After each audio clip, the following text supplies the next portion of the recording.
So here at UDS Gaming, we cover all things gaming, no matter genre, platform, or era. But recently, we've been delving more and more into horror games, and I'm not really sure why, but at the same time, I'm not complaining. From recent releases to hidden gems of the past, we've covered some absolute spooky bangers. And here's hoping this trend continues with the recent release of The Last Faith, a game that looks to blend elements of Metroidvania and Soulslike to make for one atmospheric package. You play as Eric, who wakes up in a desolate world with no memory of how he got to this point, and swathes of Eldritch-style horrors in front of him as he races against time to save his deteriorating sanity. But in an age where horror games have never been better, does The Last Faith do enough to stand out from the pack?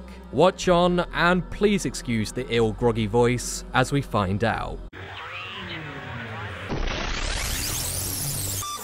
Now, from that opening description, I'm sure you can imagine the meat of the gameplay is a mix of non-linear explanation and bloody difficult combat, and I'll talk a little bit about both. So personally, I would say I enjoyed the exploration more, as everything felt purposeful, well-designed, and full of surprises. It feels like you're discovering a living, breathing world, albeit one breathing the icy winds of death and decay. Oh, that was a good line, wasn't it? Ruddy mysterious. Anyway, there's interesting NPCs who reveal more of this world you've awoken in, piecing together the lore in a way that feels natural without slowing the pace of gameplay. There's also the very welcome inclusion of fast travel points, which help to keep things moving along at a healthy pace, and most importantly for a scrub like me, stop you from getting lost. The combat is also pretty good, if not perfect. You get a good mix of weapons ranging from melee, ranged, and magic. It's an impressive variety, but you'll definitely find some are more useful than others, and things can feel a little clunky. Now this might be your taste, as it can make things feel weighty and I guess in a sense more realistic.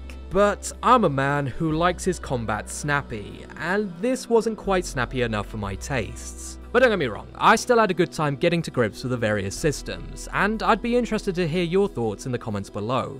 And yes, like any Souls-like worth its salt, there's a dodge roll. It's not a foolproof get out of jail card, but you better get used to using it if you want to survive the various beasties. And speaking of the beasties, there's a lot of them, and they're bloody brilliant. You'll find threats from all angles, from snipers who will take aim and try and take you down from distance, to rabid demon dogs that will charge you down from close range. Make no mistake, it is punishing from the offset, and I think it's fair to say there's a steep learning curve. But like many Souls-likes that have come before, there's a rhythm to proceedings that, once you get the hang of it, is super satisfying like nothing else. And that's without mentioning the boss encounters, which open up into these immense set pieces that can honestly be jaw-dropping. To evoke this sense of grandeur while limited to a 2D plane is mighty commendable. To be honest, I'd say the aesthetic of the entire game deserves a ton of praise. The pixel artwork is absolutely captivating, from hauntingly beautiful wilderness to ornate gothic mansions. A more cynical critic might complain that it's nothing we haven't seen before in other games, but the sheer polish and refinement on show here is impossible not to enjoy on a visual level.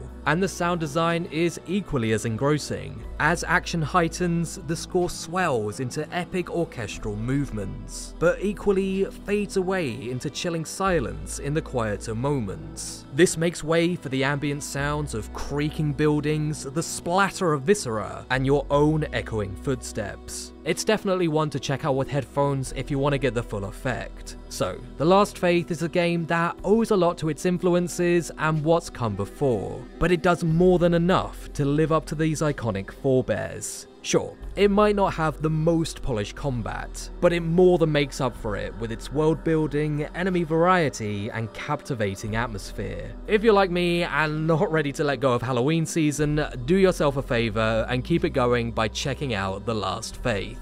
Whew, my voice just about held out for that one, but what did you think of The Last Faith? Let me know in the comments below, I would love to read your thoughts. And while you're down there, don't forget to subscribe and hit the like button for plenty more on all things horror gaming, and you can always visit UpsideDownShark.com to keep up with everything else we've got going on. Until then, my name is Tom, this has been UDS, and we'll see you next time.